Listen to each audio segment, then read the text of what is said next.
నువ్వు పిలిచింది ఈ నెక్లెస్ మీకు చూపించడానికే. ఇప్పటికైనా అర్థమైందా నేనేమీ చెప్పలేదు అని? తులసి రేప్ కేసులో విడుదలైన తొలి ఆధారం, తులసి జీవితాన్ని కాటువేసిన కిరాతకుడు. ఇన్స్పెక్టర్ రెడ్డమ్మ తెలివిగా మా ఇంట్లోంచే నా ఫోటోని సంపాదించింది.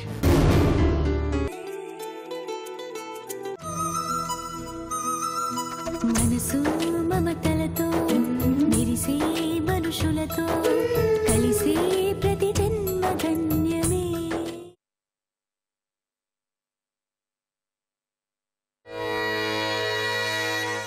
సౌందర్య,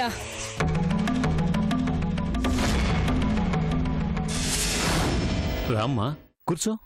నేను సౌందర్యతో మాట్లాడడానికి వచ్చాను.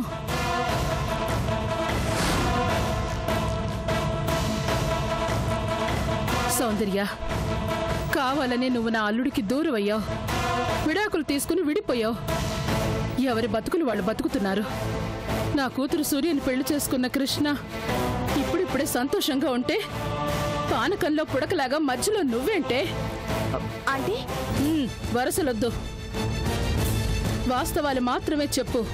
ఎందుకు, ఏ ప్రయోజనాన్ని ఆశించి మళ్ళీ నువ్వు నా అల్లుడి దగ్గరికి చేరావు? కావాలని విడిపోయి దూరంగా వెళ్ళిపోయాక మళ్ళీ ఈ కొత్త నాటకం ఏంటి? అంటే మీరు తప్పుగా అనుకుంటున్నారు. నేనే కాదు, మిమ్మల్ని ఇద్దరిని చూసిన ఎవరైనా తప్పుగానే అనుకుంటారు. చెప్పు, మళ్ళీ ఏం చేయాలని? నా కూతురి కాపురంలో ఏం చిచ్చు పెట్టాలని? అంటే ప్లీజ్ అలా అనకండి. నేను మునుపటి సౌందర్యని కాదు, మారిపోయాను. పూర్తిగా మారిపోయాను. కేవలం ఉద్యోగం కోసమే నేను. సౌందర్య, నువ్వు మారావో లేదో నాకు అనవసరం. నాకు నా సూర్య కాపురమే ముఖ్యం.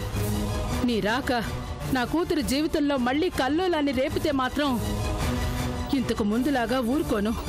ఆహా, అలాంటిదేం లేదమ్మా. సౌందర్య ఇప్పుడు పూర్తిగా మారిపోయింది. మీరు వాళ్ళిద్దరినీ కారులో వెళ్తుండగా చూసిన విషయాన్ని కూడా నాతో చెప్పేసింది. దీన్ని బట్టి అర్థం కావటం లేదు. ఈ అర్థం కావడాలు అర్థం చేసుకోవడాలు నాకు అనవసరం. దీని పుణ్యమాని నా పెద్ద కూతురు అర్చనని పోగొట్టుకున్నాను. ఇప్పుడు మళ్ళీ నీ కూతురులో ఈ మార్పు వల్ల నా కూతురు సూర్యకి ఏదైనా జరిగిందో వదిలిపెట్టను. ఎవ్వరిని వదిలిపెట్టను. చూడు, నీ వల్ల గతంలో ఎన్నెన్నో అనుభవించాను. ఇప్పుడు ఆ ఓపిక లేదు, సహనము లేదు. అందుకే ముందుగానే హెచ్చరించాలని వచ్చాను. తేడా వచ్చిందో జాగ్రత్త. మా ఆయనకి నేను ఒక్క మాట చెప్తే శాల్తీలే గల్లంతైపోతాయి.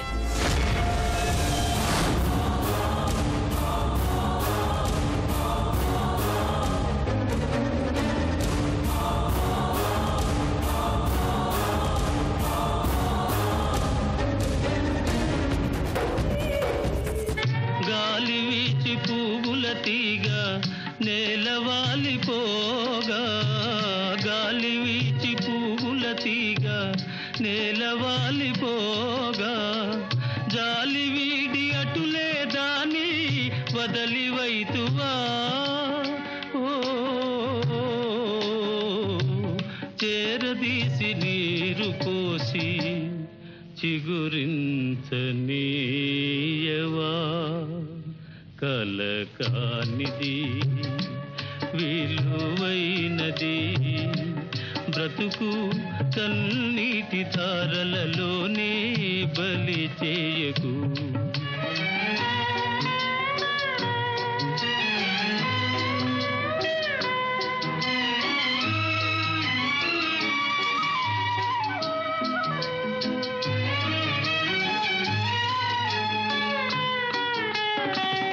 అలముకున్న చీకటిలోని అలమటిల్చనేలా, అలముకున్న చీకటిలోని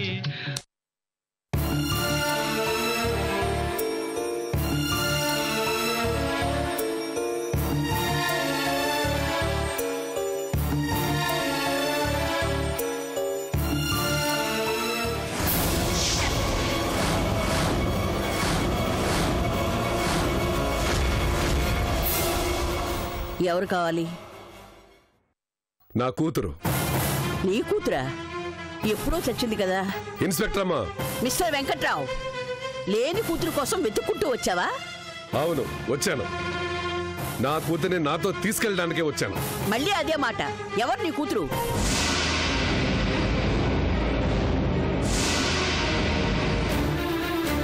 విన్నావే, వింటున్నావే, చూసావా? ఇదంతా నీ వల్లే, ఇదంతా నీ వల్లే. పరువు పోయింది, ప్రతిష్ట పోయింది, మర్యాద పోయింది, గౌరవం పోయింది. అయినా ఎందుకు వచ్చానో తెలుసా? తెలుసు. ఆ రామదాసు నిన్ను బెదిరించాడు. ఎక్కడున్నా సరే తులసిని తీసుకుని వెంటనే ఈ ఊరు వదిలి వెళ్ళిపోమని హెచ్చరించాడు. ఆ భయంతోనే నువ్వు ఇక్కడికి వచ్చావు, అవునా? ఇన్స్పెక్టర్ అమ్మా, నీకు జవాబు చెప్పాల్సిన అవసరం నాకు లేదు. నేను వచ్చింది నా కూతురు కోసం. ఓ అలాగా, అయితే ఓకే. తులసి, జరిగిందేదో జరిగింది. పద వెళ్దాం. చెప్పేది నీకే. పద, ఇంటికి వెళ్దాం. నేను రాను. నా ఇల్లు ఇదే. తులసి, మర్యాదగా చెప్తున్నాను, రా. రాను రాను రాను. నేనేం పౌరుషం లేని కాదు. శభాష్ శభాష్ తులసి, ఈ రెడ్డమ్మ పరువు నిలబెట్టావు. రెడ్డమ్మ, ఏయ్, పేరు పెట్టి పిలిస్తే నాలుగు తెగ్గొస్తాను. రెడ్డమ్మ, ఇన్స్పెక్టర్ రెడ్డమ్మ. అయితే ఎవరికి గొప్ప? తులసి నా కూతురు. నా కూతుర్ని నాతో రాకుండా ఆపే హక్కు ఎవ్వరికీ లేదు. ఓ హక్కు. ఆల్రైట్, వస్తే అలాగే తీసుకెళ్ళు. తులసి, రా. రానని చెప్పాను. ఎలా రావో నేను చూస్తాను. రావే. వెంకట్రావు, ఇది రెడ్డమ్మ ఇల్లు. తులసి ఇప్పుడు మేజర్. దౌర్జన్యం చేస్తే సంకళ్ళు పడతాయి, జాగ్రత్త. ఏ బెదిరిస్తున్నావా? కాదు, హెచ్చరిస్తున్నాను. మేజర్ అయిన ఒక ఆడపిల్లని కన్న తండ్రి అయినా సరే బలవంతంగా లాక్కెళ్లాలని ప్రయత్నిస్తే అది చట్ట ప్రకారం నేరం అని గుర్తు చేస్తున్నాను. ఓ, అందాక వచ్చిందా? అడుగు ముందుకేస్తే ఇంకెందాకైనా వస్తుంది. తులసి, చూస్తాను. ఈమె అండ చూసుకుని నీ మిడిసిపాటు ఎన్నాళ్ళో అది చూస్తాను. చూసింది చాలు గాని పోవయ్యా. ఆ రోజు గెంటేసి ఈ రోజు వచ్చాడు. పైగా హక్కు హక్కు, బోడి హక్కు. చూస్తా, నేను చూస్తా. ఏం చెయ్యాలో అదే చేస్తా.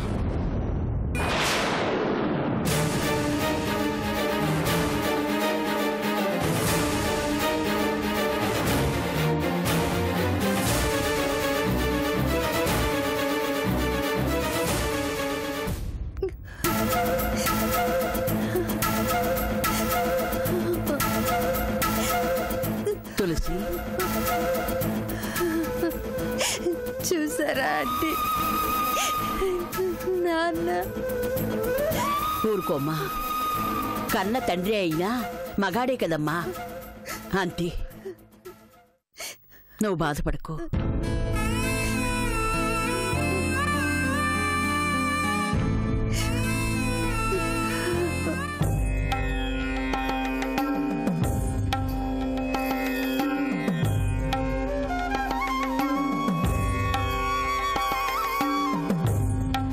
అసలెవరు నువ్వు? మా వాడితో నీకు మాటలేమిటి?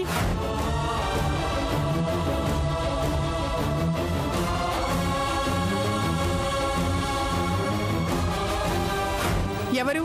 అసలు నువ్వెవరివి? నీకు మా కుటుంబంతో ఏమిటి సంబంధం? వదిలిపెట్టు. ఇక మమ్మల్ని వదిలిపెట్టి నీ దారిని నువ్వు బ్రతుకు. మా గురించి ఇక నువ్వు మర్చిపో.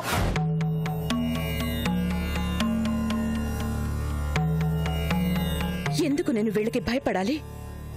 అసలు నన్ను శాసించే హక్కు, అధికారం ఎవరికున్నాయి? రాము నా భర్త, నా దైవం. నా దైవంతో నేను మాట్లాడాలంటే ఇంకెవరి పర్మిషన్ కావాలా? అక్కర్లేదు. ఎవరేం చేస్తారో చూస్తాను.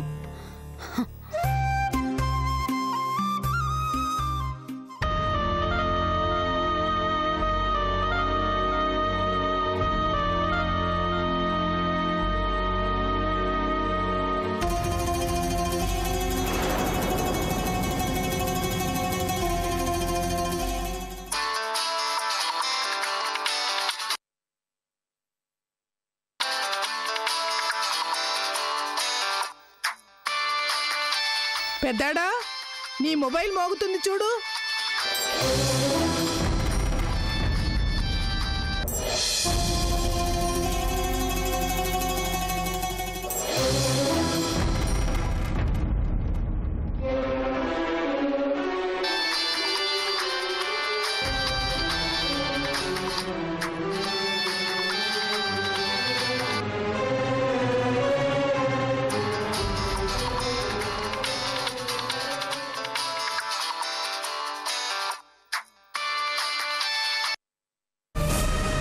రాము, నేను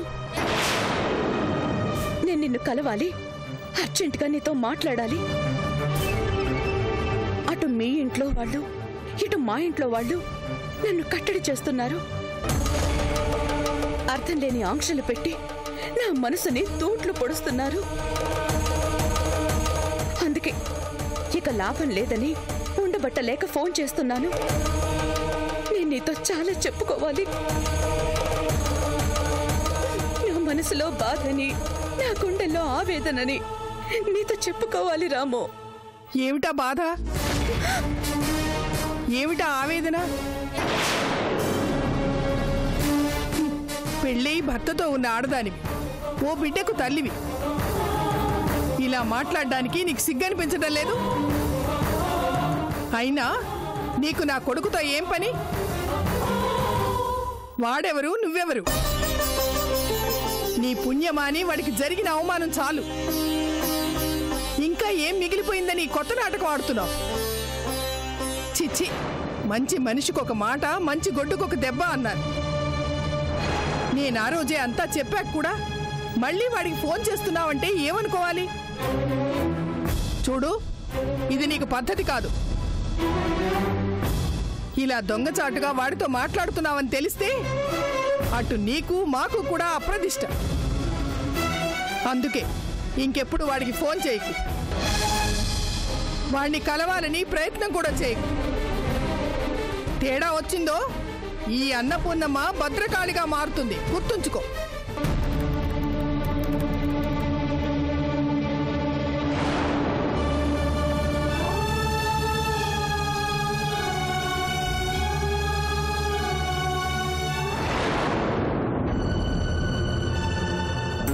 పెద్దాడా, ఎన్నెన్నో అనుకుంటాం, అవి జరగనప్పుడు మర్చిపోవాలి అంతే. గాయత్రి ఇప్పుడు పరాయి ఆడది. ఒక పరాయి ఆడదంతో మాట్లాడడం నీకు మంచిది కాదు, తనకి మర్యాద కాదు. ఎవరి హద్దుల్లో వాళ్ళుంటేనే అందరికీ మంచిది.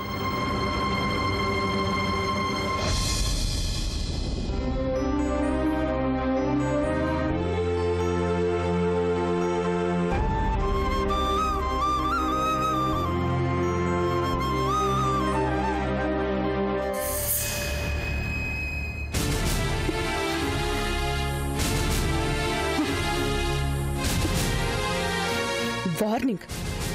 నాకే వార్నింగా? దొంగచాటుగా ఫోన్ చేస్తున్నానా? అవును, చేస్తాను. నా మొగుడికి నేను ఒక్కసారి కాదు 100 సార్లు ఫోన్ చేసుకుంటాను. ఎవరు కాదంటారో, ఎవరు అడ్డుకుంటారో నేను చూస్తాను. పంతానికొస్తే నేనేమి తక్కువ తినలేదు. ఏమనుకుంటున్నారు?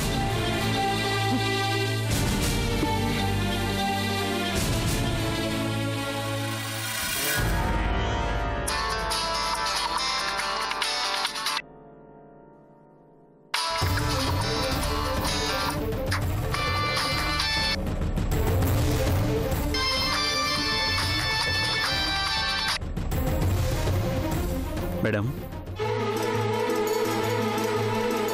రాము,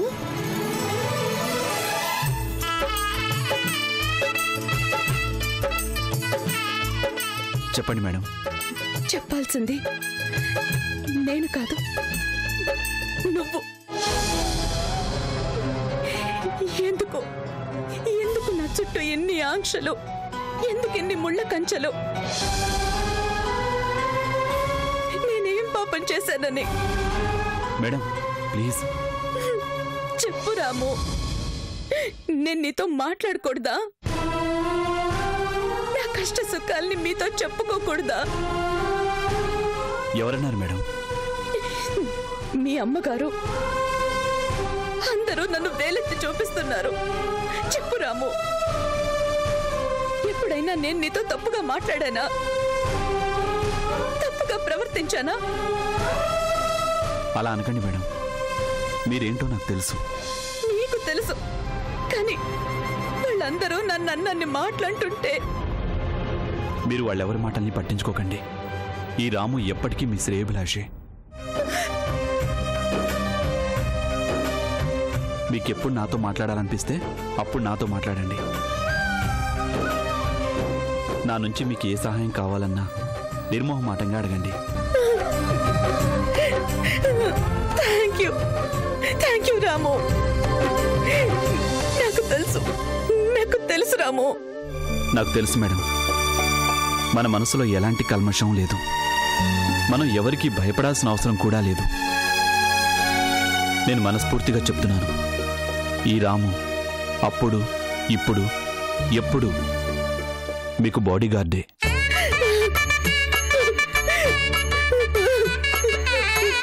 థ్యాంక్ యూ రాము. ఉంటాను. Bye madam. బాయ్.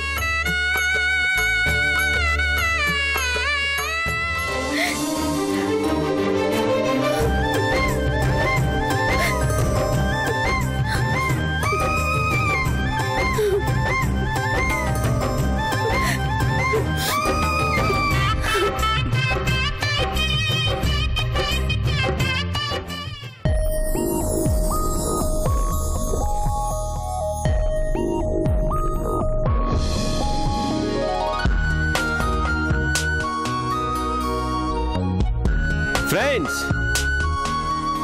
మీ అందరికీ ఓ గుడ్ న్యూస్. ఇన్నాళ్ళు మనం ఎప్పుడెప్పుడు అనుకుంటున్నా మన కొత్త ప్రాజెక్ట్కి ఏప్రిల్ వచ్చేసింది. నిజంగానా సార్? ఈ సంతోషాన్ని మీ అందరితో పంచుకోవడానికే ఇదిగో ఈ స్వీట్స్ తెచ్చాను. Soundarya, congratulations. Thank you. Congratulations sir. Congratulations. Thank you. Thank you. తీసుకోండి.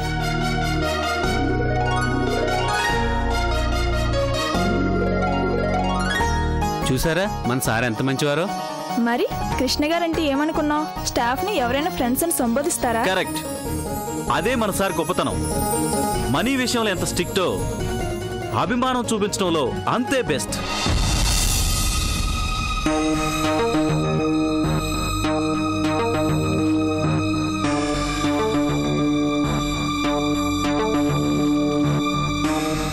Hi darling. ఏంటి శ్రీవారు చాలా హుషారుగా ఉన్నట్టున్నారు? చాలా కా శ్రీమతి గారు, చాలా చాలా చాలా. అబ్బో, ఏంటో విశేషం? విశేషమే, మన కొత్త ప్రాజెక్ట్ కి ఏప్రిల్ వచ్చేసింది. రియల్లీ? కంగ్రాచులేషన్స్. Thank you. ఏంటి ఒట్టి థ్యాంక్సేనా? గట్టి థ్యాంక్సే. అంటే? అంటే నా ప్రియాతి ప్రియమైన సూర్య కోసం ఈ కృష్ణుడు ఓ బంగారం లాంటి చీరని దొంగిలించుకొచ్చారా? ఏరి కోరి కొనుక్కొచ్చాను. అబ్బో, నీకు బాగా నచ్చే రంగు చీర. ఆహా, ఎంత ముద్దొస్తుందో తెలుసా? అబ్బా, అంత బాగుందా? ఎంత బాగుందో సాయంత్రం నువ్వే చూస్తావుగా. ఆఫ్ కోర్స్ నేను చూస్తాననుకో. ఆ చీరలో దగదగా మెరిసిపోతున్న నిన్ను అమాంతం కౌగులించుకున్నప్పుడు నువ్వు చీ అన్నా చా అన్నా సరే, ఇవాళ రాత్రికి నువ్వు ఈ చీరే కట్టుకోవాలి. మనం స్వర్గంలో తేలిపోవాలి. అక్కడితో ఆగండి శ్రీవారు. తమరు ప్రస్తుతం ఆఫీస్లో ఉన్నారు, ఆ సంగతి మర్చిపోకండి. ఆహా, ఆఫీస్లో ఉన్నాను కాబట్టే నేను ఈ కుర్చీలో కూర్చున్నాను. అదే ఇంట్లో ఉంటే ఈ కొత్త చీర నలిగిపోయినా సరే నీ ఒళ్ళోనే కూర్చునేవాణ్ణి. పోకిరి మాటలు మీరును. మాటలు కాదు సూర్య, చేతలు కూడా ఉంటాయి. సాయంత్రం మిమ్మల్ని పెట్టిస్తున్నాను. ఒక్క మాట. ఏంటి? సాయంత్రం నేను వచ్చేసరికి నువ్వెలా ఉండాలో తెలుసా? ఎలా ఉండాలట? అప్సరసలా. సరే, త్వరగా వచ్చేయండి. షూర్, చీకటి పడకుండానే వచ్చేస్తాను. మీ రాక కోసం ఎదురు చూస్తూ ఉంటాను. బాయ్. బాయ్.